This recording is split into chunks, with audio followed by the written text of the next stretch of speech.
Is Elon Musk, SpaceX, Starlink ready for some global competition? Let's talk about it. Hey everybody, welcome back to the channel. Thank you so much once again joining me for tea time. Today we have a little bit of fireside. That smokiness, guys, so good. I hope you're joining me with your cup of tea, maybe a cup of coffee, hanging out, talking tech, talking photo, talking video. Today is a SpaceX Starlink day, a tech day. And I want to get into this a little bit. I was reading an article talking about competition, how SpaceX Starlink will have competition coming very soon. And I was reading through it, and I'm like, it just sounds like a whole lot of BS to me. But I'm going to go through this article, and I want you to be the judge. Down below, I want to hear your thoughts. What do you think? And if you're too shy, you don't want to put anything down there, that's fine. Put an emoji down there, and I'll be happy with that. So I think this is very interesting because there has been a lot of talks about competition. It could be Project Kuiper. We know how much I think of Project Kuiper and Mr. Bozo over there, his nonsense, but I don't think that'll ever happen. And if it does, it's going to be in like 2026 or something. But I think that the idea of competition is fantastic because competition breeds innovation instead of iteration. So I really do like competition. But I guess the question is, will this competition come from an entity outside of the US or from within? For example, Project Kuiper with our friend over there, Jeff Bezos. Is he going to be able to do it? My personal opinion, if you watched any of my videos, the answer to that is absolutely no. He said that he was going to have Project Kuiper available for us by the end of 2024. And as of today, there's not a single satellite on orbit. Zero. They put 2 into orbit for like 2 months or something, and then they destroyed them. They tested them out. They said, yeah, they work great. Let's go ahead and destroy those. And then, I don't know, launch some others sometime down the road. I don't know. So Project Kuiper, do not hold your breath for them for at least a year or maybe even 2. Who knows? So I was reading this article and I do think that it is interesting, but once again, I want to know what you think. But before we get into it, I want to say that if you enjoyed the video, throw it a thumbs up. That's very helpful. Don't forget to subscribe if you're not. If you are, thank you. I appreciate that. Click this little notification button over here so when I go live and when a new video comes out, you will be notified of it immediately. And if you want to say thank you for all of my hard work, there's a little thank you button that YouTube gave us. Thank you, YouTube. Click on that, give $1 or $2 if you like. If not, it's perfectly fine. The video is still free. Consider becoming a member of the channel. That would be even better. And if you want more SpaceX Starlink content, I have over 370 videos just for you. I'll put a link over here. Don't click on it yet. There'll be a link to a playlist. Check those out after you're done watching this video. And finally, if you haven't downloaded any of my ebooks, check them out. They're free. Go to JCristina.com/books. Once again, JCristina.com/books. And I should say, to remind everyone, share this channel, right? Share it with your friends, family, colleagues, Reddit, Facebook, wherever. Share the channel, share the video. That helps me out a lot. Even more importantly than thumbs ups and all the rest of this stuff. Share the channel. I would really appreciate that. So let's jump right into this article. And then once again, I'll give you my commentary. And then finally, I want to hear from you down below or an emoji, either which way, doesn't matter. Starlink faces growing competition. Starlink, SpaceX's satellite internet service, which already serves over 250,000 customers in Brazil, is facing new competition. China's Shanghai Yangzhen satellite technology has entered the scene with its 1,000 sails constellation. The Chinese company recently signed a memorandum of cooperation with Telebras, a Brazil state-owned telecom provider. State-owned, keep that in mind. This deal aims to bring satellite internet to Brazil's remote and rural areas by 2026, directly competing with SpaceX Starlink's established service. Interesting. Qianfan's global ambitions. Shanghai's Yangzhen satellite technology has announced that this partnership marks an official global debut of the 1,000 sails constellation, with negotiations on the way with over 30 countries. The constellation plans to deploy up to 14,000 low Earth orbit or LEO satellites, with initial service expected to launch in 2025. Despite its ambition, Qianfan, or the thousand sails constellation has faced setbacks. During the August launch, the rocket carrying its first 18 satellites disintegrated in orbit, causing hundreds of trackable pieces of debris. However, Young Zins has since successfully launched another 18 satellites, reaching a total of 36 satellites. Well, I guess that's better than Jeff Bezos, right? As I call him, Jeff Bozo. He's got none. The company aims to expand rapidly, planning to deploy 600 satellites by the end of next year as part of its first phase. Comparatively, SpaceX Starlink has already launched over 6,000 satellites with plans for 42,000 by the end of 2027 and operates in more than 100 countries, serving nearly 5 million users. Major disparity there. Brazil as a strategic market. Brazil's geography, with its vast rural areas, makes satellite internet essential for connectivity. SpaceX Starlink has been instrumental in bridging the digital divide, capturing a significant portion of Brazil's satellite internet market, roughly 50%. I think it's like 49.6. Close enough. However, political and economic motivations have pushed Brazil to explore alternatives like the Qianfan or the Thousand Sails network to reduce dependency on US-based providers. The broader competition. The satellite internet race is heating up globally. Amazon's Project Kuiper plans to deploy satellites starting in 2024. Didn't happen. And AST Space Mobile is focusing on satellite to mobile connectivity.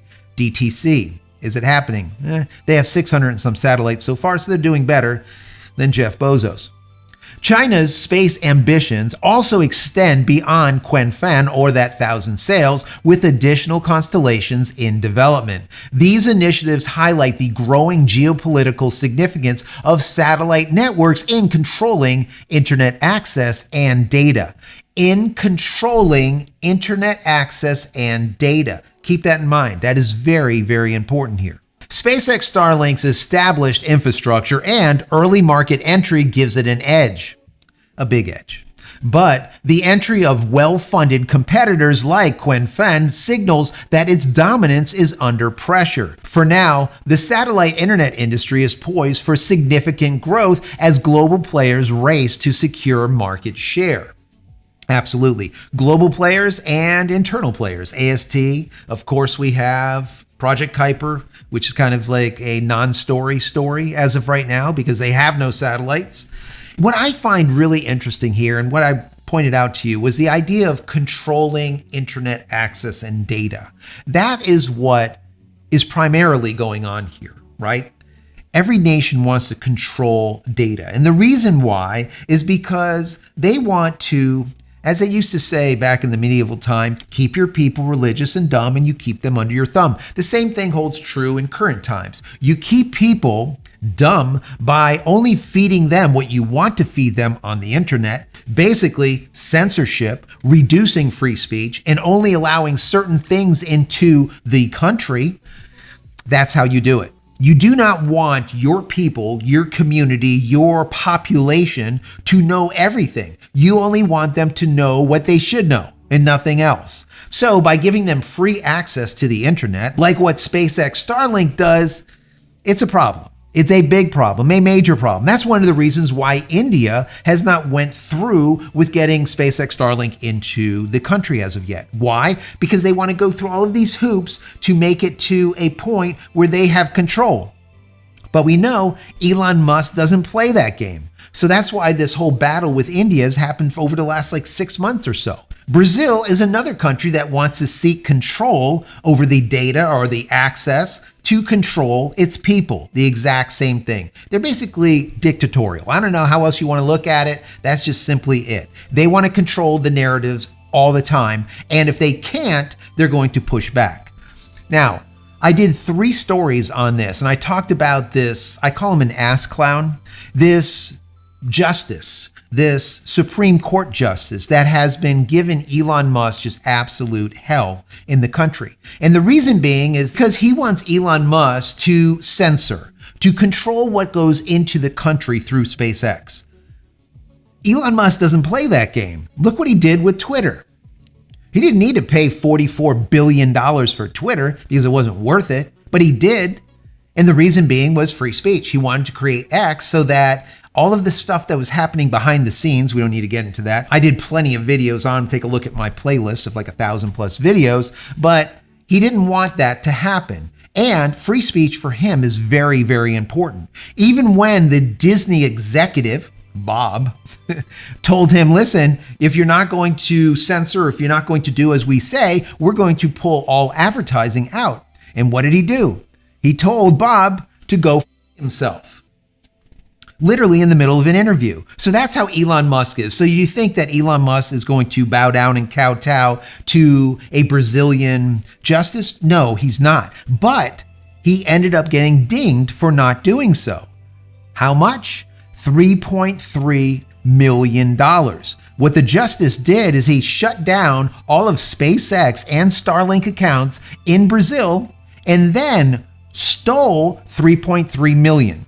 A portion out of the SpaceX account and another portion out of the Starlink account. Even though this was just a Starlink issue, he combined the two because they were owned and operated, even though he doesn't fully own. He only owns about 40%. Either way, it's owned and operated by their standards by Elon Musk. So once again, the judge froze SpaceX account as well as Starlink account in Brazil and then proceeded to steal the $3.3 million out of the two accounts. And only at that point, they gave the accounts, they relinquished them back over to Elon Musk after taking the $3.3 million. Now, was it just them stealing it? No, they basically called it a fine for not censoring the data as they said he had to do, and he refused to do it.